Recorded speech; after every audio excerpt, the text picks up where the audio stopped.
All right, let's put this to bed once and for all. That hunting caliber you love has a built-in weakness. And yeah, I'm saying it out loud.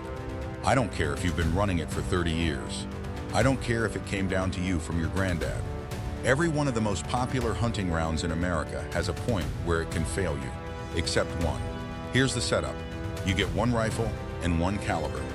You're hunting whitetail in thick East Coast timber this fall, chasing pronghorn across Wyoming in the spring, and then September hits, and you're looking at a grizzly in coastal Alaska. One rifle has to cover all of it. Most calibers can realistically handle two of those jobs. So the real question is, which one doesn't crumble when you ask it to do the third? I ranked the top 5 contenders, and I'm knocking them out one at a time with a simple filter. Where does each caliber start breaking down when you actually need it to be your do-everything answer? Let's get into it.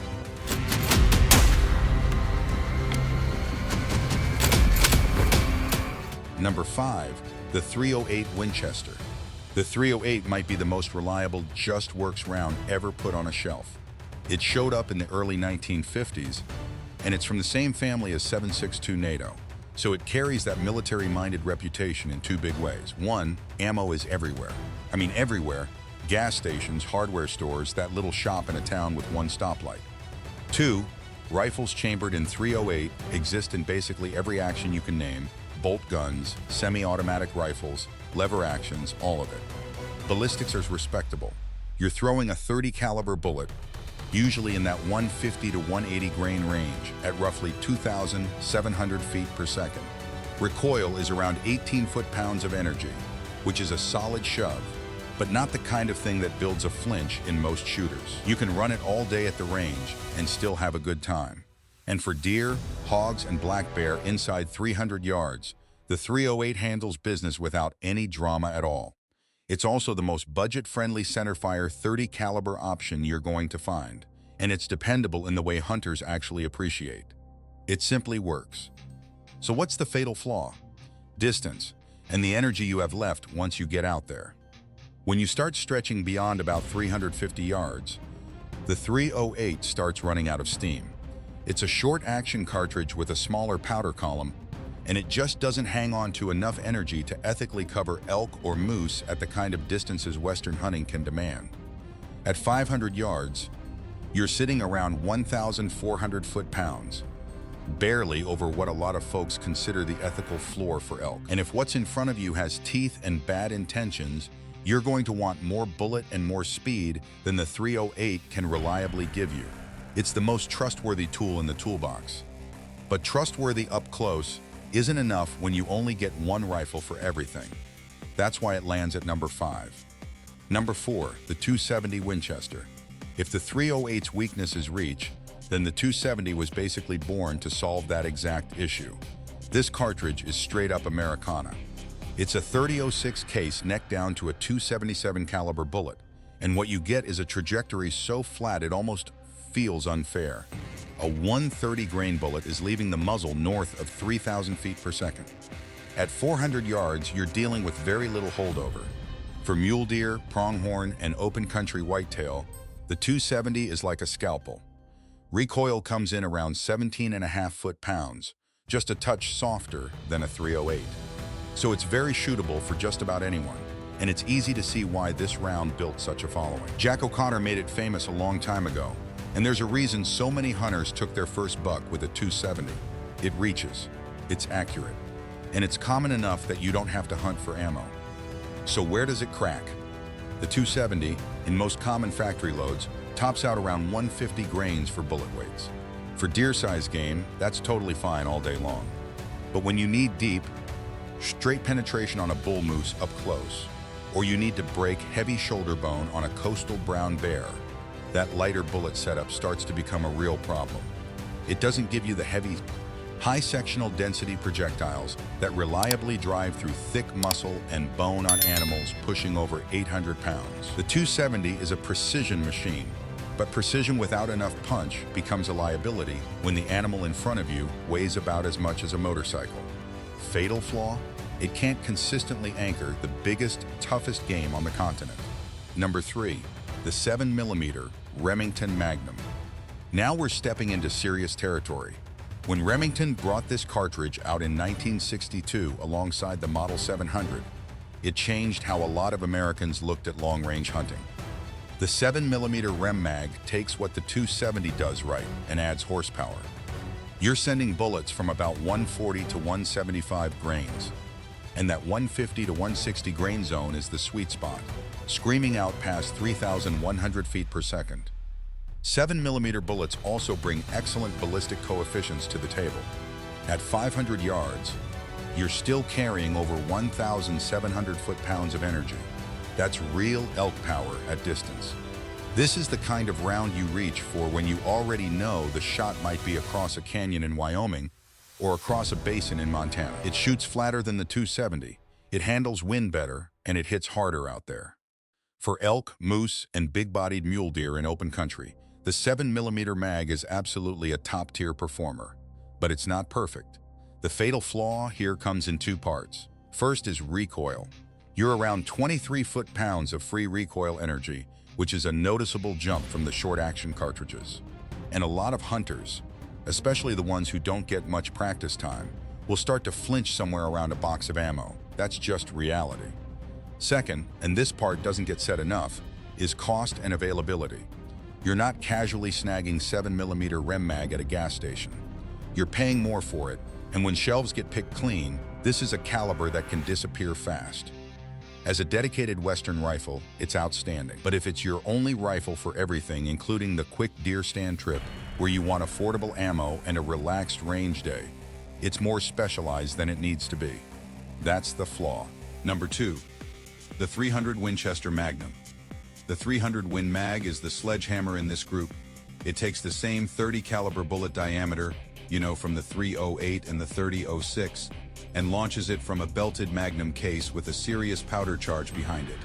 A 180 grain bullet is running about 3,000 feet per second. A 200 grain load still scoots past 2,800 at 500 yards. This thing is still carrying close to 2,000 foot-pounds of energy. That is a lot.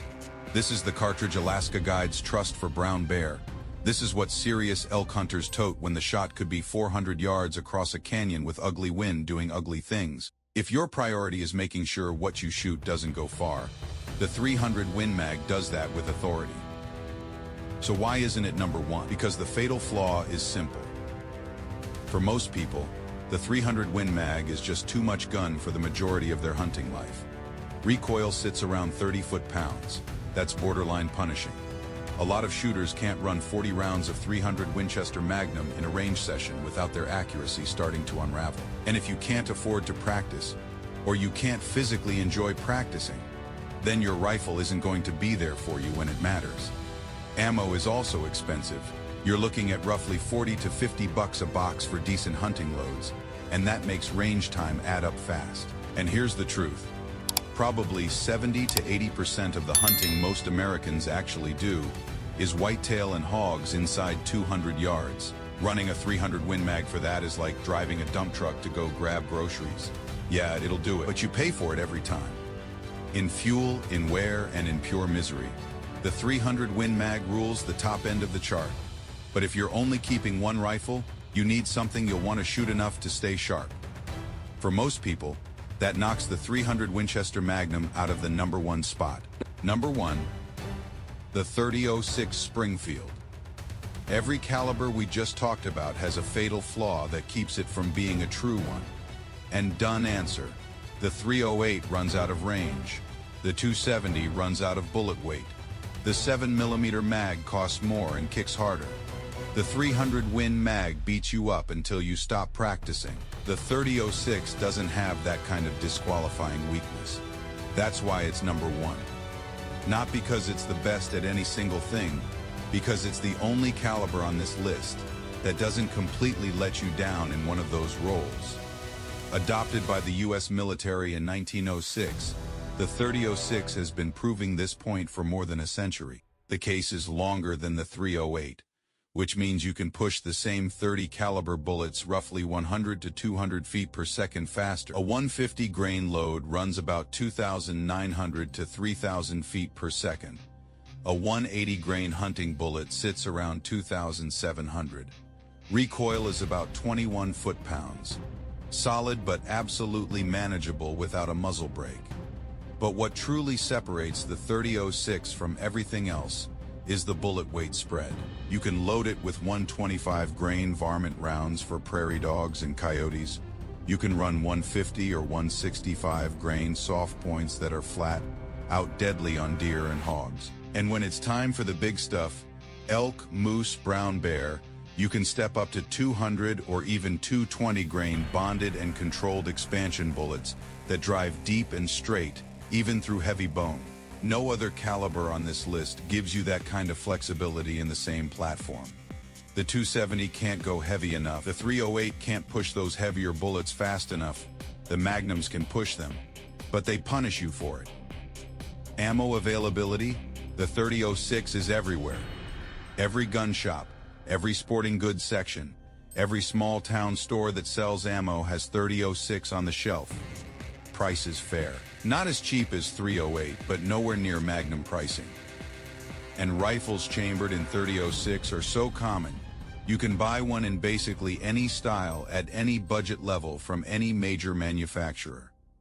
At 500 yards, the 30-06 is still carrying over 1,650 foot-pounds with a 180 grain bullet. That's enough for elk. At 100 yards with a 220 grain load, it's a legitimate stopper on big, angry animals. And on a Saturday at the range, you can put 60 rounds through it and still feel like shooting more. The 30-06 Springfield is the only caliber that never makes you feel like you have to apologize for picking it. No matter what tag you draw, no matter what state you're hunting in, no matter what steps out of the tree line, you're covered. That's why it's number one. All right? That's the list. 5 calibers, 4 fatal flaws, and 1 round that survives all of them. Now I already know some of you are typing, and I want you to tell me in the comments, if you could only keep 1 rifle in 1 caliber for the rest of your hunting life, what are you choosing and why? I'll be reading every single one. If this breakdown helped you think through your next rifle decision, hit that like button. It takes half a second, and it helps more hunters find this kind of content. And if you're not subscribed yet, fix that right now so you catch the next one. Stay safe out there. I'll see you on the next one.